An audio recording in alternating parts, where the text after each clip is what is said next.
Стадион, емисија за вашата вистина.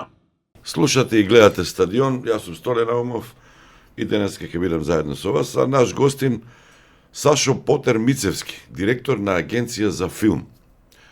То Потер има врска со Хари Потер? Сашко инаку, има врска со Хари Потер. Да, од истокот. Порано сите биле Зоранчо, Сашко, Николче, не мисле дека ќе порасна 10 ден, да. Тоа е. Има врска со Хари Потер, да. И тоа има врска од 11 години, кога излегува првите Хари Потер филмови и станав голем фан. И тие филмови беа многу сроден дел од моето детство и се можеби една од причините заради кои што се бавам со филм. Навлезе малку по-длабоко, например во Лондон, кога беше шеташе да видиш каде е снимено, што е снимено. Да, на првото одење во Лондон кој што ми беше за приемен испит во 2014 година, бев на студио, на тура на студиото кај што се снимени филмовите. Бидејќи тоа е туристичка атракција сега, целото студио отворено, може луѓе да одат на сетови, да видат реквизити, да видат костими, да ги видат сите тие аниматроници, машини што се правени прекрасно. Мицевски важи за специјалист за аудиомонтаж. Така. Тоа ти е специјалноста. Тоа ми е специјалноста, завршив филмска и ТВ монтажа. Субспецијализација, објасни ми го тоа. Што е Сашко по професија? Мицевски.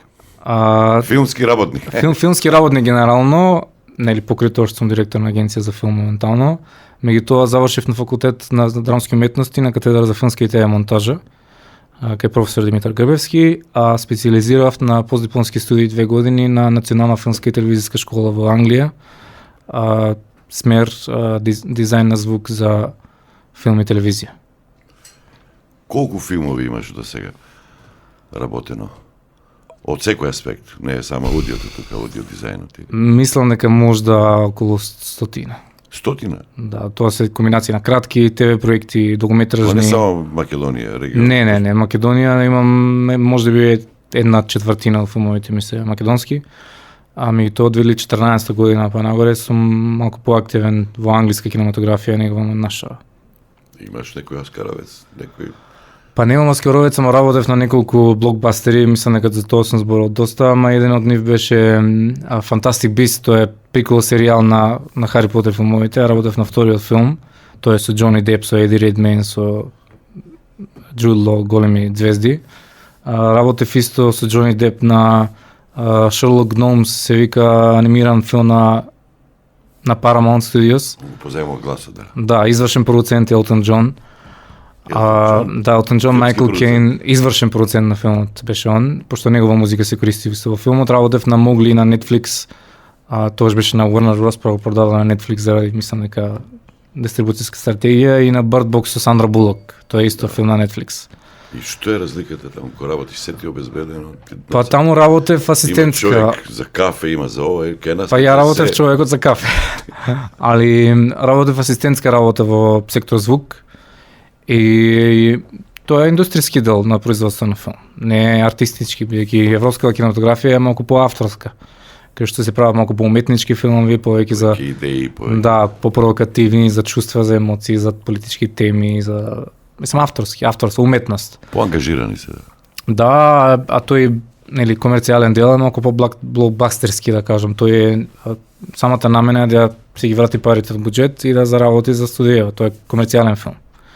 И таму работите се малку по-другачие поставени, бидејќи е индустрија, таму се мери на сатница, има рокови, има овертајм, нели преку време на работа се плаќа тоа све и тоа е тоа, нема, многу се јасни условите. Фабрика. Од технички аспект далеко сме? Многу далеко. Мислам, од технички тоа е тоа е перфекција, бидејќи таму се буџетира се, таму се спремни продукциите за секакво сценарио. Бидејќи стојат големи корпорации, студија стојат позади тие филмови, е многу лесно да се решат проблеми. Проблемите не зависат од човечки ресурси таму, едноставно има пари и тоа е тоа. Што му правеше на Џони Деп? На Џони Деп ништо не... Го тераше да снима или снименото го монтираше? Не, значи јас Џони Деп го видов на премиера само. А ја работев во делот на секторот звук, постпродукција на звук, кај што веќе филмот е измонтиран, или обично Кај што се на големиве фиксира филмови, се, да. на големиве филмови се монтира паралелна слика и звук, па ние цело време ја бркаме нова монтажа, ги мрдаме звуциве да пасуваат на... се синхронизира, да. Да, тоа беше моја работа, да ја бркам монтажава цело време и беше исклучително техничка работа, меѓутоа ми дало неколку сцени кој шанса, бидејќи поготово бев фан на Fantastic Beasts, ми верува за светот и им покажав доволно знаење за одредени звуци, за како тие кореспондираат со карактер, со емотивна состојба на ликови или со митологијата на самиот свет, па ми дало малку шанса да бидам креативен. Али не работев директно со глумциве од секторот звук работат обично луѓе кои работат на синхронизација со глумци, тоа е ADR се вика на англиски, а делот кога заради одредени технички пречки или можеби перформанс или можеби додадени реплики се преснимуваат реплики во студио. Што значи тоа? Доколку е пример некоја брканица, имаше брканица со многу машини за ветар. Машини за ветар се многу тешко да се исчистат, мислам денес е полесно, ама тешко да се исчистат од звукот на од звукот кој што е снимен со репликава на глумецот, и многу е полесно да се преснима таа реплика од поново во студио. И потоа самава акустика во зависност од тоа во каква просторија се случува сцена може да се реплицира. Тоа да звучи во црква, да звучи во екстериер, во кола или во слично. А зборуваш за нешто што е вештачка интелигенција пред вештачка интелигенција. Се со вештачка интелигенција кој знае што може, не треба ни глумецот да доаѓа. Се може да се рецикл да му се направи. Може, ама revival. има дискусија околу авторски права и колку е морално тоа или не морално да се реплицира глас на глумец. Околу авторски. Инаку Марлон Брандо може да го вметнеш. Технички е изводливо, технички е изводливо тоа со 3 клика да се реши во денешно време. Па многу едноставно. Значи можам твојот глас да нов ком да направам со Марлон Брандо. Можам да твоја снимка од 15 минути да ја ставам на AI алатка и да кажем сега Столе треба да ми каже нешто, донесете ми макијато или мача, лате. Тоа само ќе го напишам и ќе го каже, пошто твојот глас е веќе детектиран, скениран, процесиран, измислен во тој свет на artificial intelligence. Ама проблемот е авторски права. Што значи тоа? Ке имаме филмови од машини и филмови од луѓе. Органски. Тоа јас го гледам на истиот начин, како што можда со индустриализација пред 50, 60, 70 години се правеле лебови, нели? На времето лебови, баба месела со маја, со рачно, и едно време доаѓаат машиниве, прават штанцаат лебови. Наместо handmade. Да, се штанцаат лебови, ајде 20 денари леб, 20 денари леб, и едно време сега многу повише, пример, во ресторан, било кај се цени домашен леб. И се многу поскапи. И мислам дека шведските филмови ќе ги има и ќе бидат многу поскапи. Мислам дека пак овој тренд ќе апсолутно ќе го поедностави целиот процес на правење филмови, меѓутоа не мислам дека авторството е во многу голема криза. Авторскиот дел на филмот. Значи, ако го сватим вештачка интелигенција како алатка, мислам дека може многу да помогне. Ама мислам дека ќе се направи после чекор на назад. Мисли како стручен како е. Може да препознаеш што е од вештачка, што е? Па мислам дека е многу тешко веќе. Многу тешко. Мислам филмови уште не се на нормално, има сегменти што се направени целосно од вештачки. Нема филмови, мислам дека има некои кратки филмови, има дури фестивали за филмови со вештачка интелигенција, ама мислам дека ја не сум гледал филм да е целосно без човечка интервенција направен се уште. Што значи тоа? Значи има нормално дека има кадри кои се генерирани, музика, реплики, звучни ефекти кои што се 100% направено од вештачка интелигенција, меѓутоа како целосно дело јас се уште немам видено филм без човечка интервенција. Мицевски не се плаши како дел од таа афера. Па ја не сум загрижен, јас сакам технологија, секогаш гледам само чекор напред од другиве за. Веруваш дека тоа ќе биде алатка, нема она. Верувам дека ќе биде алатка. Нема ние неизини алатки да. И ако го прифатиме како алатка, мислам дека бенефитите од тоа ќе бидат феноменални. У агенција за филм. Ти треба вештачка интелигенција. Таму ми треба интелигенција. Тоа е првично. Мислам дека вештачка интелигенција пробуваме со неколку алатки, нормално користиме алатки за да го брзаат процесот на работа, али Да, секаде мислам дека ќе биде од корист. Реков вешка интелигенција затоа што таму има интересни работи кај што субјективниот момент, фактор е знае да биде добар, ама знае многу често проблематичен да биде. Чи почнувајќи од тоа што треба се сработи, од сметководство, технички работи, процедури, до комисиите кои што одлучуваат кој да добие пари. Кој може да го измери најдобро квалитетот на една сценарија? Затоа што можеби сценариото и не е толку добро, ама можеби режисерот ќе испадне покреативен, пофраер, ќе измени. Можеби глумците ќе дадат некоја дополнителна додадена вредност и ќе испадне некој. Има ли правила тука или нема? Правилото е дека нема правила. Па има систем кој што е воспоставен, кој што мислам дека не е доволно темелен за да се изведе некоја најобјективна слика и нормално се што допира човек е субјективно на некој начин. Техничкиот дел околу тоа што е субјективно, а што не е, нормално поминува во прва фаза административна селекција, таму се формира комисија од вработени во Агенција за филм, кои што го гледаат проектот од техничка природа. Така, значи дали има соодветна документација, дали изјава, дозвола, тековна состојба, приходна шифра, такви работи.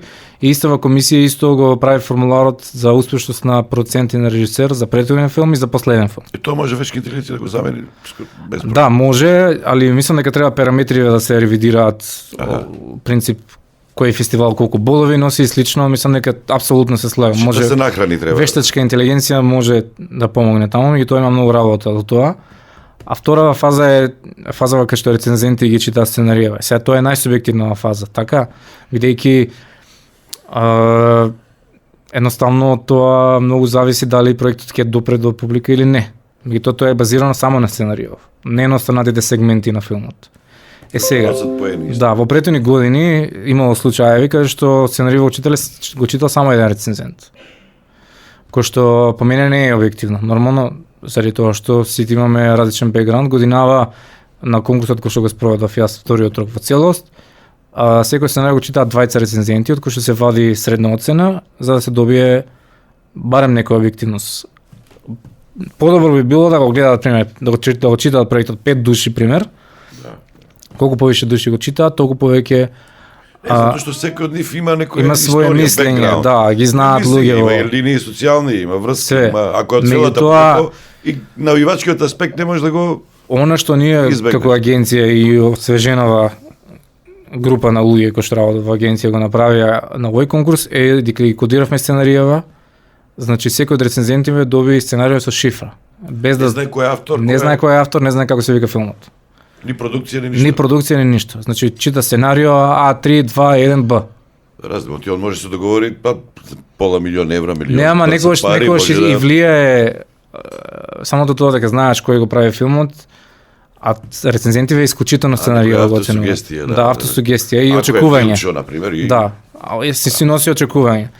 Сега, оно што ја го, нели, третава категорија е финансиски советник кој што ги гледа финансии, дали имаат обезбедено средства од други извори, дали буџетот кореспондира со оперативниот план, со сценариото, дали е реален или не. Толку. Да не ги напумпале трошоците, например. Да, и нормално помага ако има инвеститори, приватни инвеститори и од други фондови, тоа многу помага во евалуација. Она што за кој што јас се залагам е да останатиот дел од креативава биде исто соодветно бодувана и оценувана. Што значи тоа? Значи доколку можеби сценаријово не е толку добро, имаме милион филмови за сценарија кој што е така, но филмот е прекрасен заради тоа што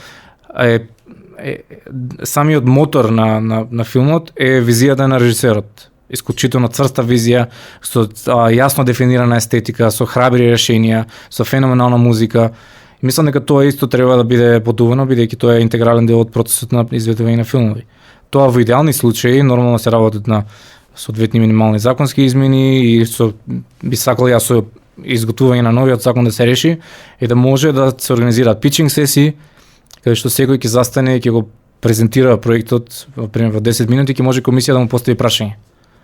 Мислам дека тоа е постои во цел свет, нашиве млади филмски работници и режисери се навикнати на тоа бидејќи ги пичаат своји проекти на работилници. Да, кога бараат пари, тоа не е невообичаена пракса. И нормално оние кои што се така да кажам пописмени автори се навикнати на тоа, знаат многу успешно да го прават. И бидејќи се бараат буџетски средства, се бараат државни средства, ако некој не знае да ми објасни зошто бара 300-400 евра од агенција за филм пред комисија која што ќе постави нормални прашања, мислам дека можеби и не заслужува буџетски средства. Како да се избегне уште повеќе се намали тој субјективитет, конфликт на интереси, поврзаност? Ние сме мала држава, секој се знае. Со секој втори роднини. Може би да се вклучат странци. Какви се искуствата од регионот? Или законот не ни дозволува тоа? Или јазикот не зафркава се? Законот, мислам дека не ограничува за тоа. Знам дека околни фондови некојаш бараат рецензенти од странство. Мислам дека Косово имаше такво искуство. Оно што ја би сакал да направам е да се вклучи странец. Сега, ние имавме многу дискусии за тоа што ако се вклучи странец нема да го препознае локалниот шмек на филмот, можеби пример Василија нема да препознае таа автентичност која што имаме и слично. Меѓутоа, значи менталитет среди. Да, менталитет, тоа е исто дел од националниот идентитет. Оно што ја би сакал во идеални случаи, нормално повеќе рецензенти да ги читат проективе. Темите се интересни за мене, на пример, глуповски уметниците да се интервенира во тоа кои области ги интересираат, кои теми. И не знам дали некаде во свет тоа се прави, можеби во некои поранишни времења во Советскиот сојуз има наменски филмска индустрија за да се креват духот и така натаму, не е битно тоа. Имаше и кај нас за музиката, на пример, многу детно семејство и ќе субвенционираме песни за тоа и тие песни никој не ги знаеше после тоа. Што мора да се остави на креативниот, на инспиративниот аспект. Дали се битни темите? Или тоа зависи од рецензентите? Дали се битни тие за агенцијата за филм? Имате ли некој насоки или слободата на уметноста е неприкосновена? Значи, една од забелешките кои што ја фаќа работењето на агенцијата за филм е дека нема стратегија за работење.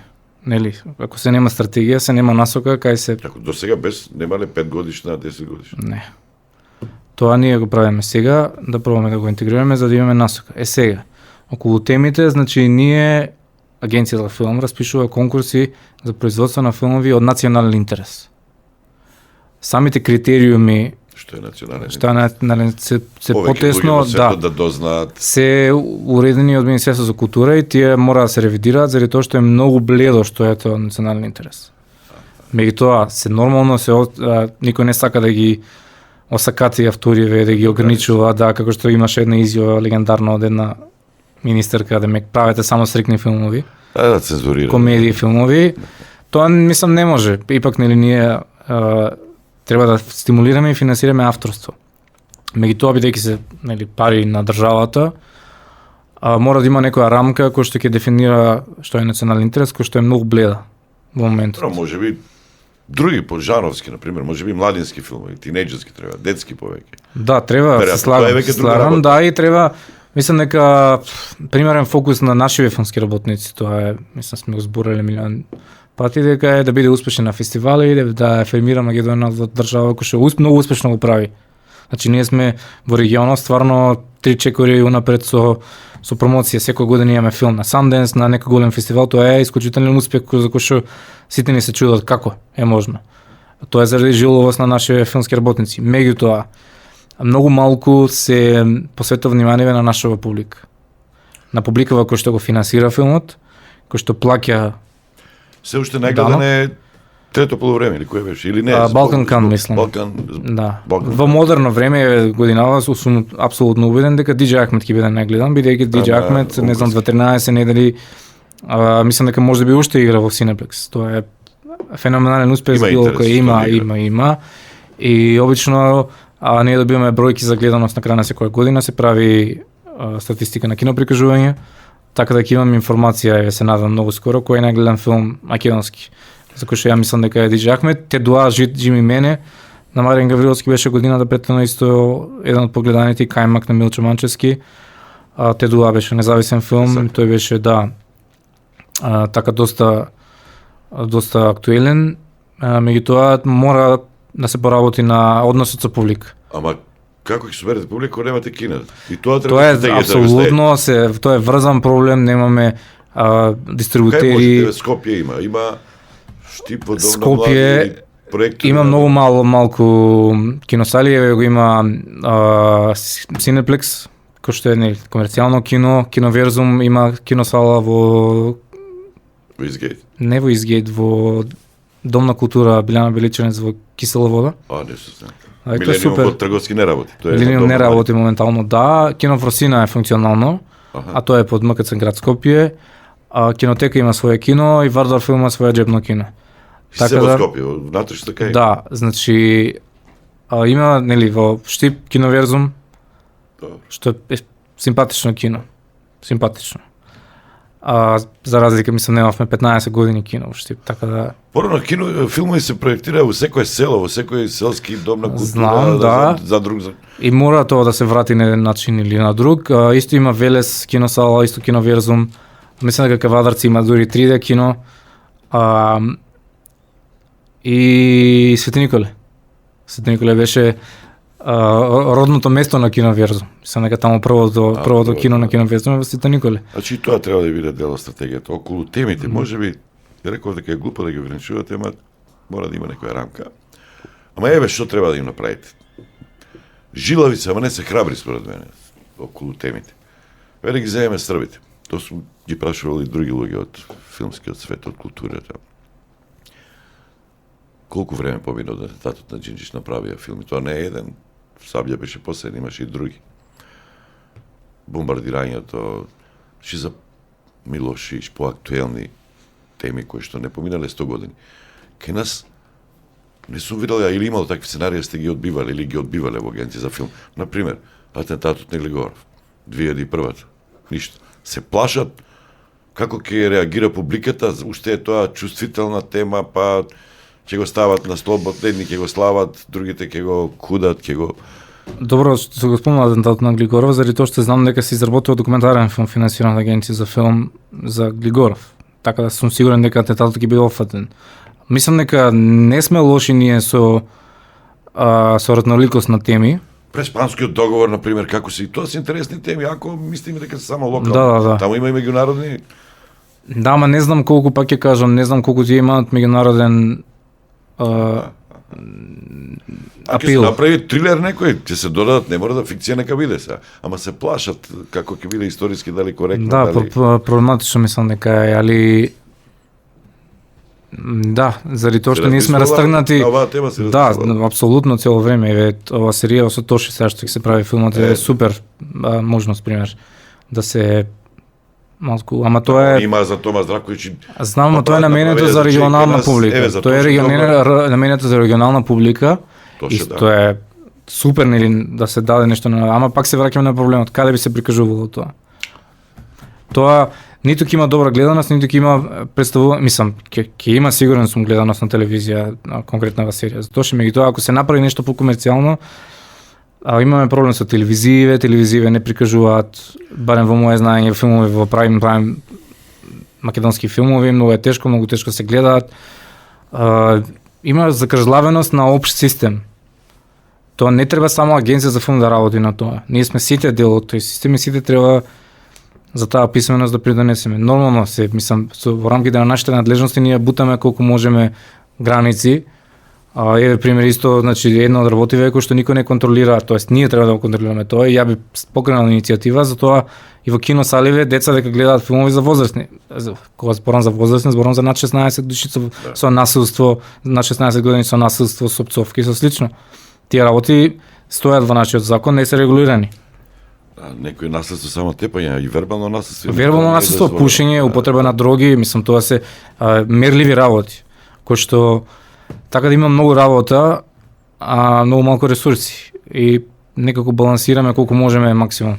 Ресурси колку буџетот се зголеми? Имаше 10 порано, па го намали на 5, сега колку е? Знае ли некој? Буџетот, најголем буџет мислам дека е регистриран во 2015 година или 16 така нешто, кај што ја немам точна бројка, меѓутоа е значителен буџет здрав. Колку? Па еве може да е прв. Не, добро.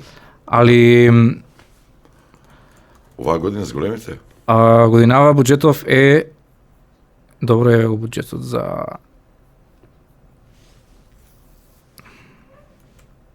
мислам дека беа големи бројки. Агенција за филм. Значи, буџетот во 2015 година бил 455 милиони. Значи, тоа се колку? 650, околу 7 милиони, така? Да. 6,7. И тоа, одредено. значи, со тогаш немаше толкава инфлација, тогаш владеа други цени. Значи, тоа е многу здрав Ама буџет. тие 7 милиони сега вредат како 20 милиони сега. Да. Ако испоредиме цените, Да. во филмската Да. индустрија цените се големи, Сега, се покачуваат. она што е многу голем проблем и на голема штета на филмски работници, неправди на кој што им беше нанесена на сите мои колеги и мене и сите, е што порано 3% од лотарија биле уплакени на сметкава на агенција за филм и биле наменети за производство на филмови. Затоа буџетот е толкав. Значи буџетот одобрен од буџетска сметка е 2 милиони евра. Еве го 134. Останативе пари, за вас треба додат. останативе пари, значи иделе во кјубот на агенција од казино, лотари и слично. Тоа за тоа се обжалиле во тогашно време лотари, казини и слично и добиле на суд и тоа беше укинато. Таа мерка беше укината за поддршка на филмскиот. А меѓутоа има моментално иницијатива да се врати тоа. Како да тие пари во буџетот ги трошат за пензии или спорт зема нешто. Мислам дека спорт, туризам зема исто така нешто. И сега има иницијатива, има позитивна клима да се вратат тие пари, треба да се изгласа нов предлог закон, нормално ако помине на собрание, фантастично ќе биде за цела филмска индустрија, бидејќи ние имаме 4,23 милиони евра буџет годинава и толку ги добиеме тие од лотарија, кои што ги бидат според моја статистика некои 6, 7, 8 милиони плюс, тоа е многу здрав буџет за нас. Сега дали нешто и кабелски да дава порано или Даваат кабелскиве, радиооператори мислам дека исто некој има. да, даваат телекомуникации, дистрибутери, киноприкажувачи. Тама има еден друг момент, па зашто со МТВ не соработувате? МТВ на пример оваа година има 25 милиони, треба да има. Значи МТВ согласно закон Имате за ли филмска некоја- дејност нема, ама ја ќе комуницирам тоа, сам што ги плаќаат наместоциве. Мора да се продолжи таа соработка начално заради тоа што се движиме во насока на финансирање на серии, кој што е логично да партнер наш биде МТВ. Вие само филмови или серии можете? Моментално само филмови се прават некои ситни измени во закон за да може и серии. Тоа е многу голема работа која што ја би сакал да ја спроведеме бидејќи нели самата забава е онлайн стриминг, телевизија, се гледаат серии малку по актуелно него што се гледа пред 10 години. Сега, Македонска радио телевизија има законска врска да финансира и да поддржува минимум еден документарен филм финансиран од агенција за филм годишно со финансиска поддршка, значи парична, и да обезбеди ресурси, студија, техника, екипа и слично. И го правили тоа? Оваа година имате ли договор? Не. Не ми вртите со главата, Не. него За разговаравте ли? за нашите гледачи, за нашите слушатели не. Не го прави тоа, меѓутоа нормално сакаме да инициираме некои состаноци да видиме да ја продолбочиме таа соработка. Тоа ќе биде од бенефит, мислам дека и на телевизијава, со тоа што ќе добие некој после нели фестивалска турнеја и киноприкажување ќе добие ексклузивни права за да се прикаже. Меѓутоа исто и продуцентиве наши кои што ги финансираме филмови, кои што се наситили на правата на филмовите, имаат законска обврска да го понудат својот филм бесплатно на прикажување на јавен дистрибутер, на јавен радиодифузен сервис. Доколку не го направат тоа и тоа не било ригорозно евидентирано од страна на агенција, доколку не достават доказ дека го направиле тоа впрочем, може да добијат забрана за продуцирање, односно финансирање за 10 години. Ама тоа никогаш не е изречено. Никогаш. Тоа е во законот. Си е спишано во законот, мислам дека треба тоа ќе обезбеди исто дистрибуција на нашите филмови пред македонска публика, пошто мора ние Мислиш рекол ли некој, сигурно е оскудација, економска криза, што е до филм ни дошло сега ние. Како ќе одговориш на тоа? Ќе одговорам дека пари ќе трошите, зошто луѓето немаат јајцата станале 150 денари, 200, мислат како да преживеат и сега да истураме пари за филм. Јас не мислам така, ама добро, на филмот е многу моќно средство. Филмот е многу подиректен, многу поприступачен од било која уметност. Мислам дека филмот има начин како да влезе преку телевизија во домот на самите тек мека моќ. Да. Америка зошто е толку силна меѓу другото. Сега. Што правеа сите за време на пандемија, освен што правеа тестови, месеа, правеа колачи по дома и мазум, сите гледаа. Никој не идеше во театар, никој не идеше да гледа изложби и се гледаше онлайн, тоа сите гледаа филмови и серии. Зошто тогаш не кажа, тогаш се свати проблемот дека немаме продукција сериозна. Пошто гледавме Netflix, гледавме Tiger King, гледавме што све не беше актуелно таа година, меѓутоа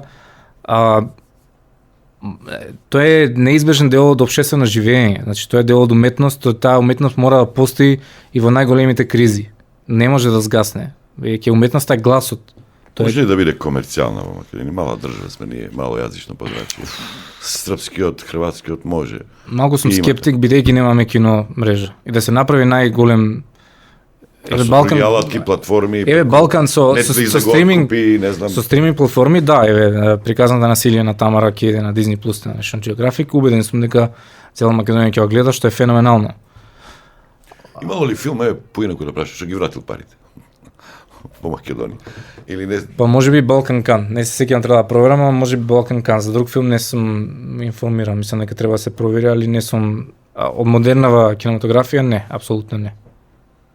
Не може да ги врати пари. Да рече пред малку скап спорт. Колку чини сега во денешно време е филм во регионот? Зависи од размерот на филмот. Ако каже милион малку, 2 милиона малку, 3. Па не, со милион евра се прави филм. Со милион може. Со милион евра може да се направи филм. Мислам дека е добар пример Диџе Ахмед. Диџе Ахмед мислам дека имаше околу, ако не се лажам, 700.000 евра буџет. Не ме фаќате за збора, мислам дека од тоа можда 400.000 евра беа поддржани од агенција, бидејќи е дебютантски, има ограничување колку може, а од останативе пари беа прибрани од Евроимаш, од Чешка, од мислам дека Хрватска и Србија беа продуценти. Али пак ќе кажам, зависи од размерот на филмот. Со милион се прави, а вие давате по 300, по 200, по колку да? Тоа е буџетот со кој што располагаме. Ја многу би сакал нормално да се обезбеди многу поголем буџет, меѓутоа да гледаме разумно. Вака историски независна Македонија, да не споменуваме оние која државата беше поинаку поставена. Без пари и гена ќе ти дојде како статисти сите тоа во Сафарија. Кои се најскапите? Веројатно до Балчак, Милчо. Веројатно до Балчак, можеби трето полувреме. Поскапи продукции. Да, и тоа мислам дека ја знам доста луѓе кои што работеа на Балчак, бев студент тоаш, при крај се студии. Имаш и судски процеси после нешто имаше. Да, мислам дека фирма отиде во банкрот, остана екипа неисплатена и слично, мислам дека имаше продукциски хаос, кој што влијаеше на многу филмски работници. Меѓутоа мислам дека тоа е еден од поскапиве филмови. Тоа се снимаше доста, мислам дека се снимаше, не знам, 16 недели или нешто така, не сум сигурен. Али тоа имаше исто доста статисти, визуални ефекти. 100, 200, 300. Па зависи, околу 150 милиони. Филм. Еве Stranger Things нова сезона кошта 400 милиони цела сезона, од 8 епизоди. 8 епизоди само. Да. 400 милиони. 400. Кај се снима тоа? Во студио тоа се снима цела година. Не е скапо во студио. Па Или хонорарите. Како не е скапо? Скапо е, значи таму се малку по некако се потроши таа енергија, не е зелено платно на грин скрин на слично. Малку се потроши целата цел тој тренд на зелено платно на грин скрин. Луѓе користат алтернативни техники кои што се изгледаат пооргански, има фузија на лед екрани со сценографија вистинска и тоа кошта пари. Така да тој влие исто на перформансност на глумец. Нормално глумец ако имаше многу примери за Марвел филмови, за сите овие големи филми, кои што цело време на зелено платно мора да имаат висока имагинација, меѓутоа не знам, нема тоа го стопира процесот на органска реакција на нешто. Кој што во моментов го има, пример со овие со XR Stage, со LED екраневи кои што ги смислија со Mandalorian серијава на Disney, кој што ги има во Македонија еден во FXX. Таму ја гледаш срединава, го гледаш пейзажот каде што си. И тоа влијае на самиот глумец, му влијае, тоа има рефлексија на костимот, има рефлексија на светло, делува по-органски, делува по-природно и тоа му влијае и на гледачот, му изгледа по-уверливо. Вистина ли дека Холивуд? Вистина тоа сум читал во криза, ама можеби 25-та има некој пресврт, како се вика тоа, интернет, диета ли, не знам, луѓето бегаат од Социјални сваќаат мрежи. дека се заробени некако, влие и на социјалниот живот, па и на мозокот влие. Интернет постење. Постење, да, постење. Мислам дека има Дали криза. Холивуд ќе влие тоа на ревајвал некој на Холивуд, затоа што било криза и како публика, и како инвестирање, а и политички можеби сега и Трамп дојде тама, не знам се што се случи, па има и конкуренција, Netflix е тука. Мислам дека све тоа ќе зависи од овој случај на откупување на Warner Bros. Од страна на Netflix. Ја мислам дека тоа е погубно, бидејќи ќе се скрати прозорот на киноприкажување. Они тврдат дека био возможиле прикажување на кино на големите блокбастери филмови од 17 недели, кој што не мислам дека е, или 17 дена, не знам како. Тоа уште правило за Оскар или дозволено и на Уште е, али мора да се прикажува во кино филмот, али тоа би го сменило цел пейсаж на целава индустрија. Ама што ќе биде тоа суштината на не може да Тоа ќе западнат, нема да може да се одржуваат киносали. Значи киното како физички простор, архитектонско дело, тоа е храм, тоа е црква, џамија, синагога, како и да е, за уметност. Тоа е како што е галерија за мислам како што е филхармонија за класична музика, значи тоа е киносала. Има тоа е моќта на филмот. Во темна просторија луѓе делат социјално искуство, па некојаш и сам со непознати лица околу тебе. И тој дел ќе исчезне. Мислам дека Ма која е суштината ако не е социјално пак да ги врзе луѓето да се Ќе изгуби. Сам да гледаш филм не е исто. Не е исто, значи има и комедија некогаш, значи самиот процес на гледање, со самиот процес на гледање на комедија го гледаш со други луѓе, па гледаш дека тие реагираат на одредени смешки на кои што самиот можеби си мислиш леле дали ми ова смешно, дали сум доволно паметен ако се смеам, те ослободува, тоа социјално искуство те ослободува.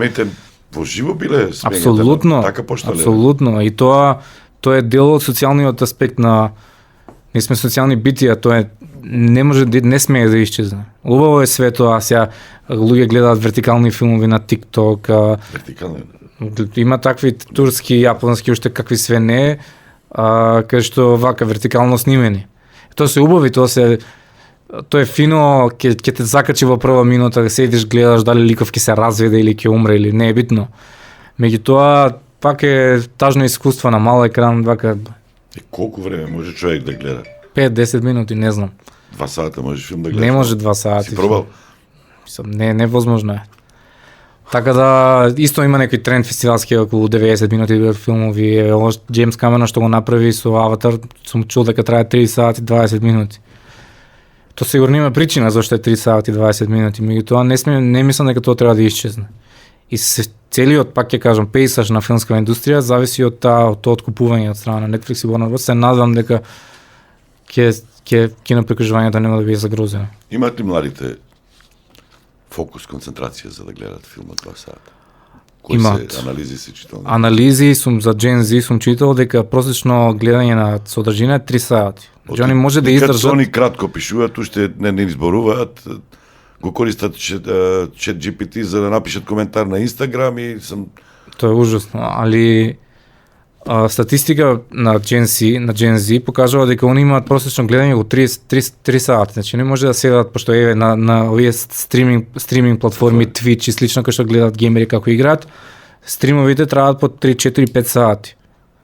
Значи младиве деца немаат проблем да седат да го гледаат пример подкастиве по 2-3 сати, да седат да гледаат Стефанатор како игра некоја игра или слично, бидејќи тоа им е сосема нормално. Они имаат short attention span на социјални мрежи бидејќи имаат многу избор.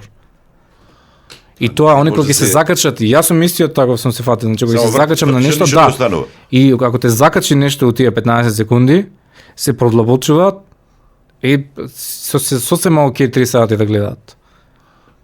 Значи, така да тоа они имаат многу излог, онака, значи излог на продавници и штом ќе одлучат во која продавница ќе влезат, немаат проблем да шетаат низ таа продавница долго време.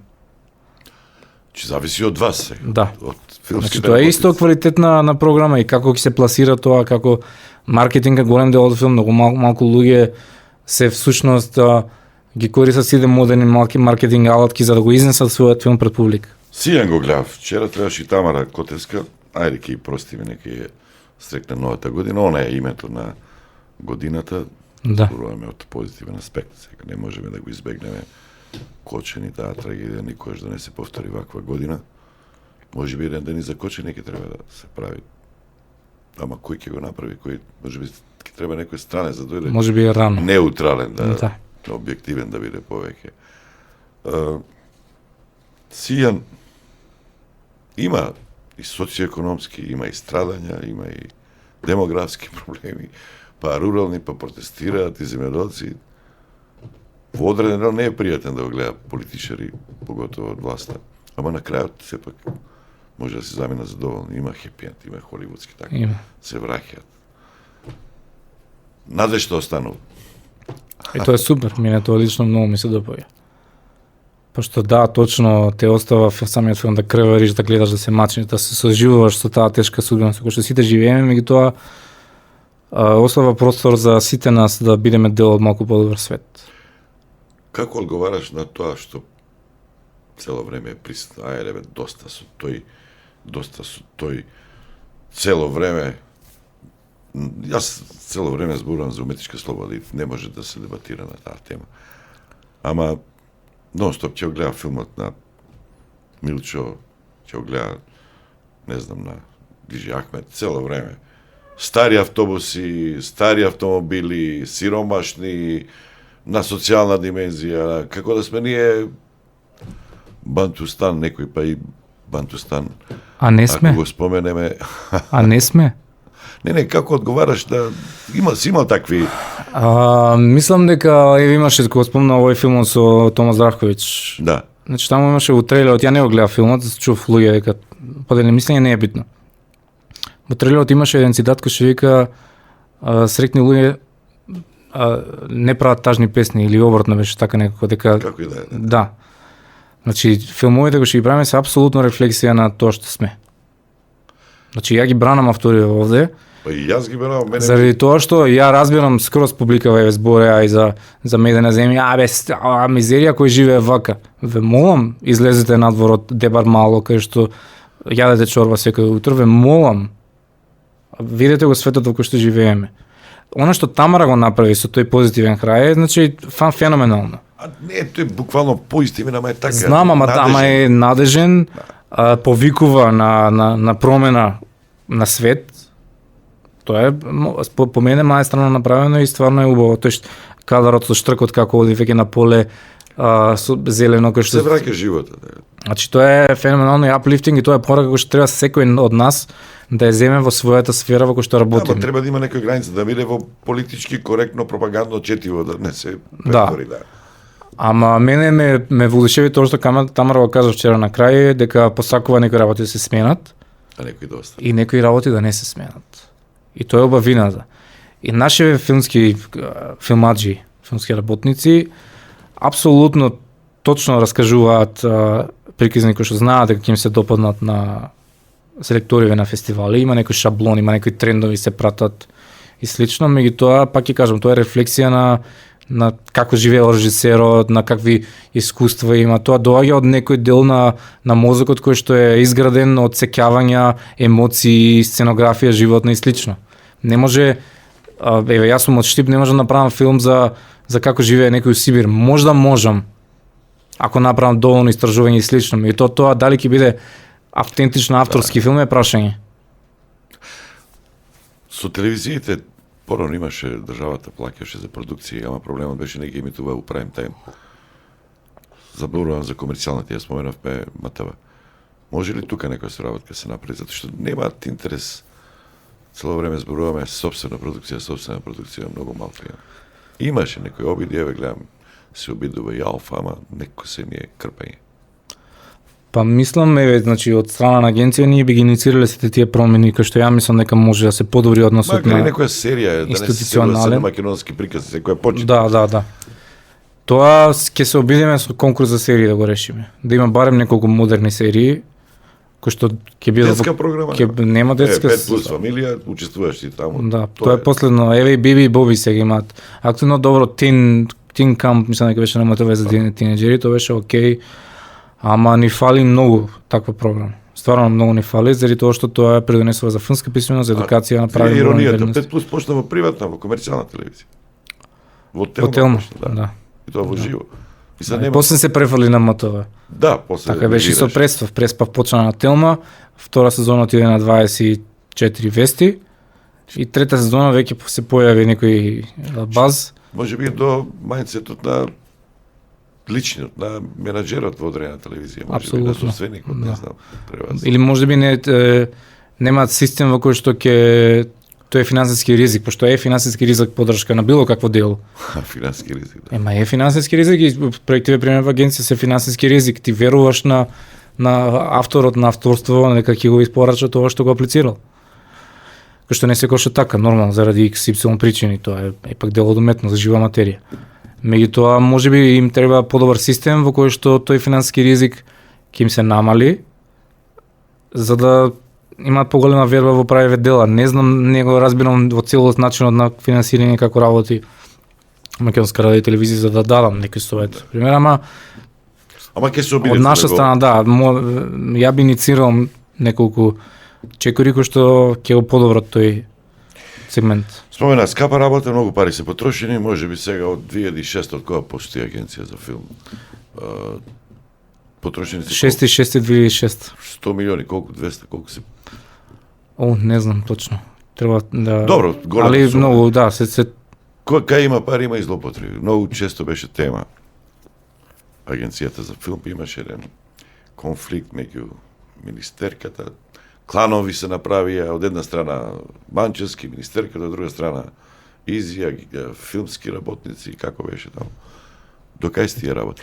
Проблемот е со дисциплината на уметниците, они со парите не знаат, ама треба да ангажираат некои што знаат извешта и пишување тие работи. Тоа како ќе реши? Тоа е работа на Ќе пуштиш поштеност. кривични пријави сега, за имаше дебата пред тоа. Значи кривични пријави, агенцијата строго настапува согласно своите надлежности. Не, наша врата е отворена за било која институција која што има соодветни надлежности за нивната сфера. Така. Значи, од страна на агенцијата се дадени секакви документи на која и ревизија да влегла, да, имаше Државен завод за ревизија и тоа е нормално, тоа се треба да постапите по тие препораки. Да, и голем дел од работиве постапивме во оваа година во имплементација на конкурсот. Едно од тие беше рецензентите ви ги спомнавме условите кои што ги исполнуваат, поголема транспарентност, отчетност, пописот е спроведен од 2020 година немаше спроведен попис, се прави ажурирање на кино, прикажување на дистрибуција, све тоа многу религиозно и ригорозно си го сваќаме, али мислам дека сите тие преписки што беа медиумски претходни неколку години беа на штета на можеби 90% од филмски работници кои што стварно правеа добри филмови. И мислам дека медиумскиот простор беше преокупиран со овој проблем на неколку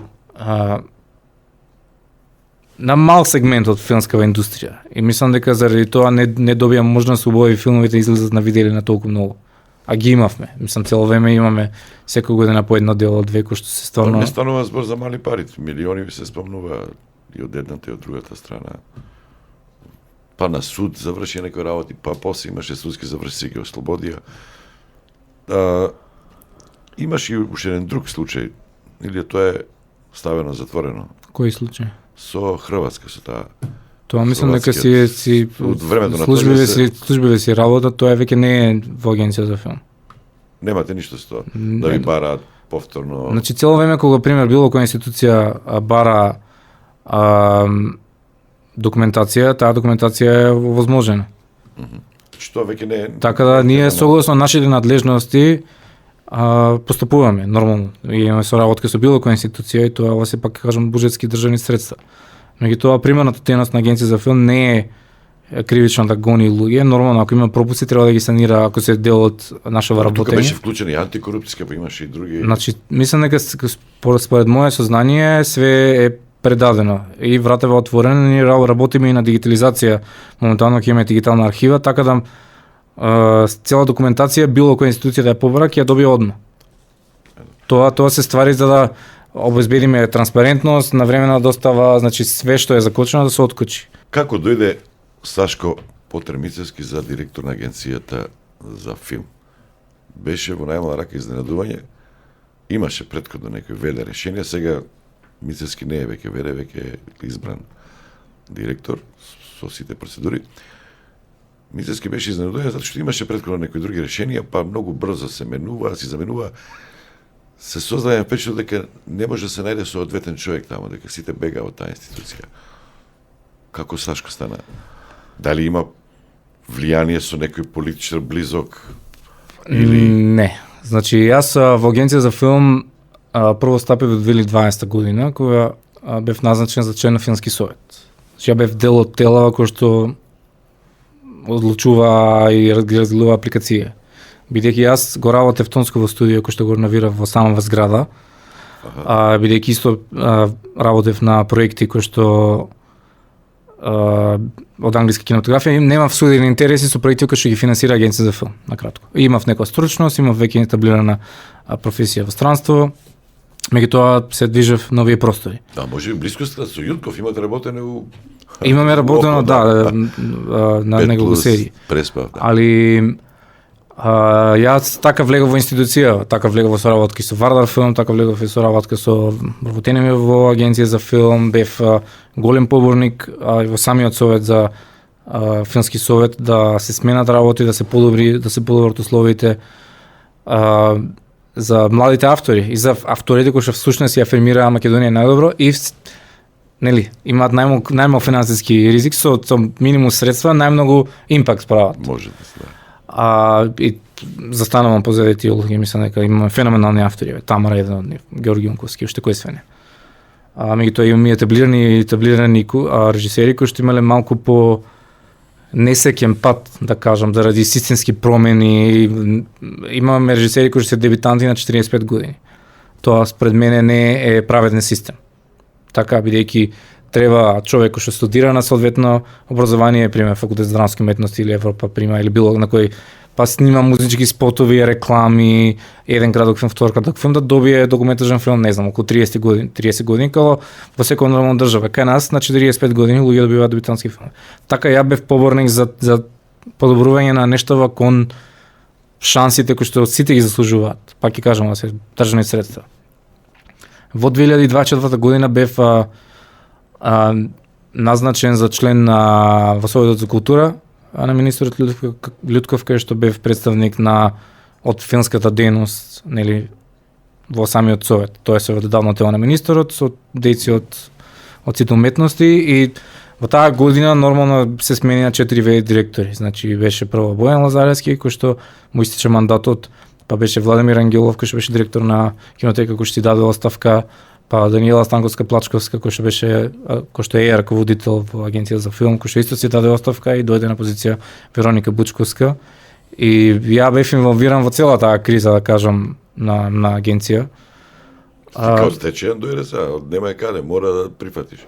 Па едноставно сакав условиве да бидат добри. Сакав она за кој што јас сум се борил со години да не прекине одеднаш. Да мојава идеологија До сега окей ли, има ли притисок нешто? Има ли да даеш на овој, да даеш на оној, пошто имаше секоја власт, имаше своји фаворити и во филмската. Ја мислам дека последни резултати на конкурсот за кој што целосно го спроведав ја од почеток до крај, бидејќи првиот рок ја дојдов во последната фаза, тоа е предуправен одбор. Јас сум многу среќен. Кој добија Петровик за Значи Радован Петровик, Саша Станичич, Изера Лиу, Николче Поповски од кратки ве добија Лидија Мојсовска, Ана Јакимска, Лидија Мојсовска, знаеме Ада Јакимска заврши на за поширока јавност се не познава, обично некој тешко име нема тука. Значи тоа се све звучни имиња, можам да еден по еден да ги разложам. Еве, значи Марија Апчевска добија, Марија Апчевска беше имаше филм на Кан, незина дипломски беше на Берлин. Ана Јакимска заврши на факултет за драмски уметности и заврши постдипломски студии во Лондон со Чивенек стипендија. Тина Величковиќ, кој што е од нова генерација на факултет за драмски уметности, кој што се надевам дека ќе го тера тоа што јас сакам, да снима еден краток втор, па во разумно време да снима долгометражен филм. Од документарни филмови Комјана Новакова, кој што е веќе етаблиран познат документарист. И граните долгометражните? Документражните се Радован Петровиќ, Изера Лиу, кој што е многу он е македонски државинин кој што живее во Норвешка, он е фантастичен автор, еден од неговите филмови беше за студентски оскари. Така да има има успех. Саша Станичич беше еден од режисериве кој што учествуваше на Скопје ремикс на Омнибусот и он го имаше еден од повпечатливите филмови по мене Мангава Диско Панк за панкери во шутка, фантастичен краток филм од делот Омнибусот, така да и исто Саша е многу активен во делот на филмско образование. Значи држи работилници.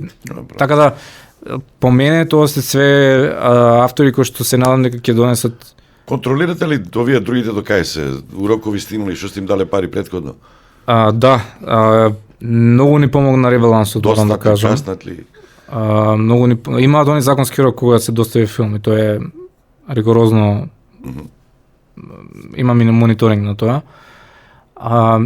Ребалансот многу ни помогна да убрзаме со исплати, бидејќи со тие 145 милиона кои што ги добивме, успеавме да исплатиме многу долгови, многу филмови да се откочат, да се исплатат проекти кои што треба да се снимаат. Така да тоа многу. Или Копакабана или да. Филм. Тој беше исплатен, мислам дека до 70%, сега се манчески.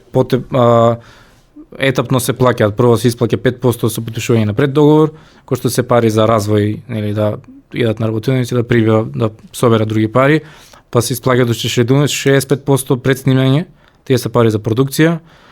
Кога ќе донесете остават извештај, ако е позитивен, се исплаќа до 10% за постпродукција. Ако и тој извештај е позитивен, уште 10% кога ќе достават финална копија и последните 10% од кога ќе имат премиера. Така да етапно се вршат плаќањава и што ново може да се најави тука? Требаше Дарко да го снима Мис Тон, некоја нова верзија шпагети, помодерна така вест. Бара Дарко нешто, Милче нешто ново или? Па тој е филм пред моето време. Тоа е пред 10 години Мис Тон, така да не сум сигурен каква е. Дали ќе го? Да, мислам дека тоа не сум сигурен во која е фаза, обично филмовите имаат 5 годишен рок кај нас. Моментално снима Јуро Лексов со вториот филм, неговиот прв филм Beatles, неговиот прв филм Лена и Владимир беше доста актуелен, отиде на доста помали, ама значени фестивали, имаше доста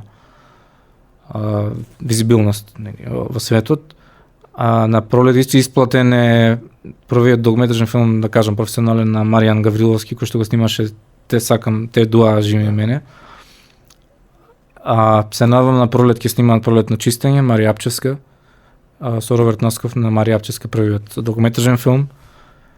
Треба да снима Снешко на Стојан Вујсик и Огнен Антов, да, тој е детски, тоа ќе биде супер, се надевам дека исто ќе се снима на пролет. Трета смена на Ана Опачич следва да се снима летово и Генералот Перуткава на Антонија Митрикивски. Така да ќе имаме плодна година. Поднос на премиери исто имаме звучни и занимливи имења. Дина Дума има нов филм, се вика Скейтбординг не за девојчиња. Феноменален. Дина Дума е дел од гласот на нова генерација, да кажам. Котеска нели за нешто не ја финансирате, па после ја финансирате. Не, на Котеска треба да излезе новиот филм Човек против јато. За автопатот во што? Тоа е првиот документарен филм, тоа е финансиран од Агенција за филм. А овој не. Овој Силјан не е финансиран и аплициран во Агенција за филм. Меѓутоа апсолутно е од национален интерес, така да издвоивме 100.000 евра за кампањава за Оскар. За промоција. Да, значи мислам дека не треба воопшто да се дискутира колку значајно е тоа. Така да мислам дека Тамара е фантастичен пример на тоа дека да, државата може да нуди нели подлога за автор да летне. Меѓутоа дека авторот која летне, мислам дека Тамара е поголема од Агенција за филм. Така поголема од нашите институции. Тоа е добар пример. Така треба да биде поставена цела држава, да даде поддршка, да одлета талентов и талентов може да живее, мислам, не можеме ние да понудиме доволно за мислам, пак ќе кажам, Тамара е поголема со нејзиниот талент од све ова.